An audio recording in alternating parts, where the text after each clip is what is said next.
আপনার ভাই যদি শুনতো যে আপনি যাকে বিয়ে করতে চেয়েছিলেন তার সাথে বিয়ে হয়নি একটা অন্য মেয়ের জন্য, আর আপনার পরিবারে আপনি সুখী নন, এটা জানতে পেরে কি আপনার ভাই আপনাকে সাহায্য করতো না? আমি তো এক্স্যাক্টলি তাই করেছি ম্যাডাম। অর্জুন প্লিজ, এবার দয়া করে তুই চুপ কর। এখানে আসবার পর থেকে আমার অস্বস্তি হতে শুরু করে। খালি মনে হয় যে বাড়িতে সবাই তো এত ভালো, তাহলে কেন দিয়ে এরকম বলছে বা এরকম করছে? এর উত্তর আমি এখনো পাইনি, কিন্তু নিশ্চয়ই কিছু একটা সমস্যা হচ্ছে। তার মানে তুমি উকিল বাবুকে নিয়ে যা যা বলেছো সেগুলো মিথ্যে কথা? না না না, ওনার আমি সত্যি হিউজ ফ্যান, হিউজ ফ্যান। আমার বহুদিনের স্বপ্ন ওনাকে অ্যাসিস্ট করার, আর এটা একদমই সত্যি। ইনফ্যাক্ট দিদির মুখে আমি এআর এর কথা অনেক শুনেছি, কিন্তু কোনোদিনও বুঝিনি যে এআর মানেই হচ্ছেন অরিন্দম রায়। ভাই প্লিজ এবার থাম। আপনি আমাকে বিশ্বাস করতে পারেন, আমি যদি একবারও জানতাম যে এআর মানে অরিন্দম স্যার। কি করতে? ক্ষতি করতে? এই পরিবারের ক্ষতি করতে? অরিন্দম রায়ের ক্ষতি করতে, তাই তো?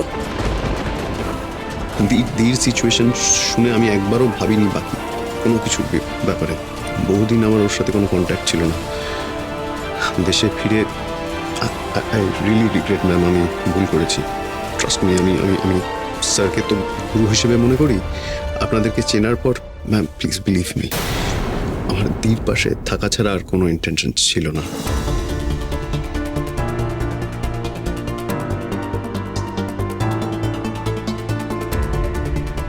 রেকর্ড রইলো এখানে সব।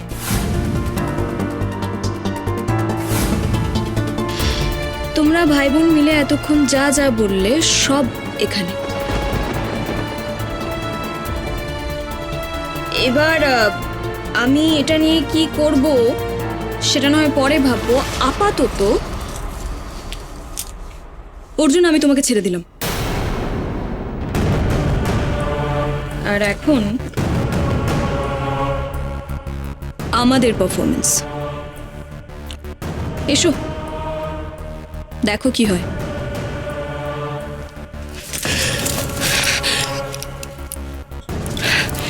কেন করলি বলতো?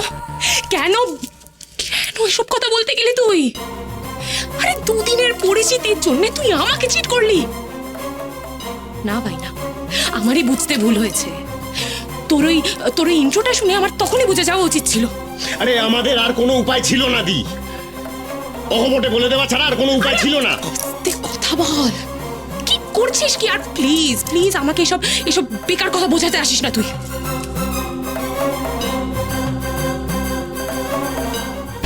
আমি কিন্তু মেঘলার কথাটা বলিনি দি, হ্যাঁ? তাও বিশ্বাস করছিস না আমার?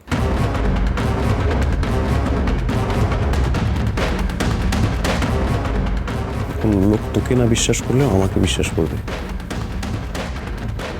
আর ওরা যদি আমাকে ট্রাস্ট না করে এখানে আমাকে থাকতে দেবে না, তাতে তোরই কাজ হবে না, সেটা মাথায় রাখিস।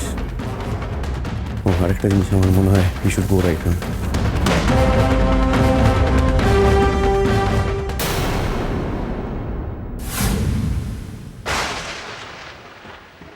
আজকের শেষ চমক, না না নামগুলো বলবো না, আপনারাই চিনে নিন শিল্পীদের। Thank you.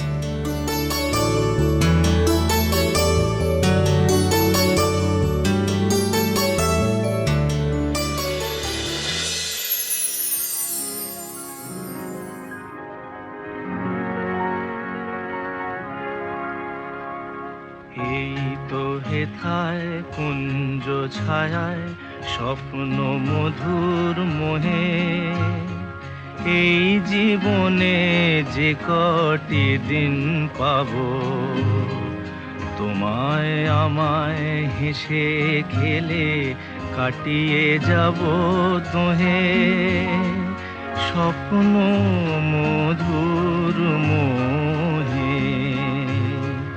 এই তো হেথায় কুঞ্জ ছায়ায় স্বপ্ন মধুর মোহে, এই জীবনে যে কটি দিন পাবো, তোমায় আমায় হেসে খেলে কাটিয়ে যাব দোহে।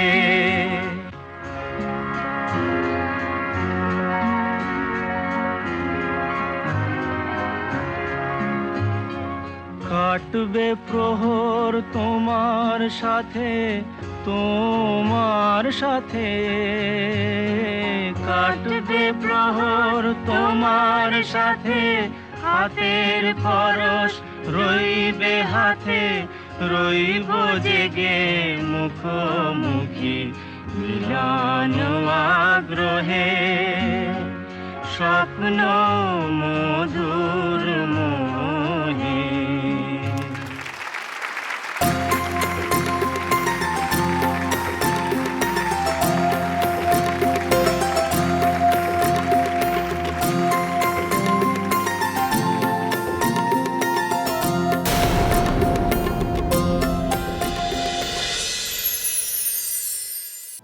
আজকে কিন্তু অর্জুন ফাটিয়ে দিয়েছে। অ্যাঙ্কারিংটা দারুণ করেছে, দারুণ, ফ্যান্টাস্টিক। হ্যাঁ ছোটদা ভাই, আমিও কিন্তু তোর সাথে একমত। কি অ্যাঙ্কারিং করলো বল মেঘলা, একদম ফাটাফাটি। কিন্তু যাই হোক, এই দুটি মেয়ে যে এত সুন্দর একটা ইভিনিং অর্গানাইজ করলো, একটা প্রোগ্রাম, তার জন্য দে ডিজার্ভ আ প্রাইজ। খুব ভালো, ইয়েস।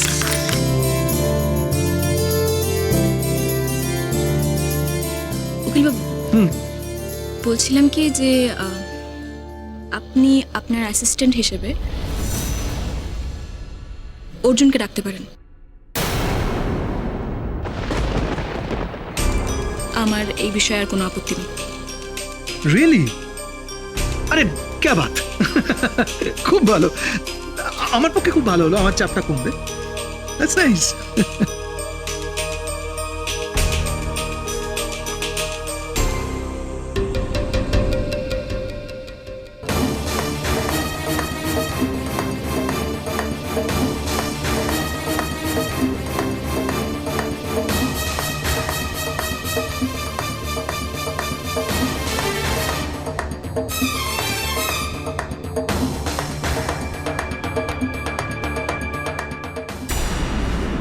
Sorry, thank you.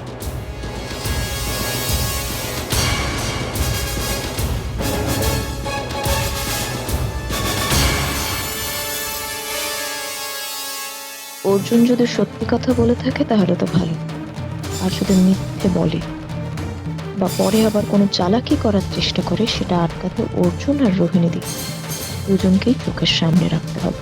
দেখি কি করতে চায় ওরা।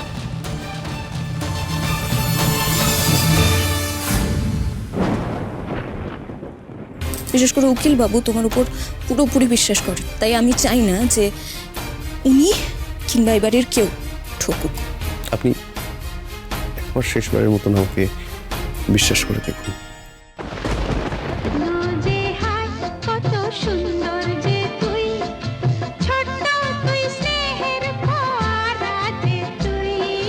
আপনি রাজাকে আগলাচ্ছেন, আমাকে আগলে রেখেছেন, আমার আর এর থেকে বেশি কি চাই?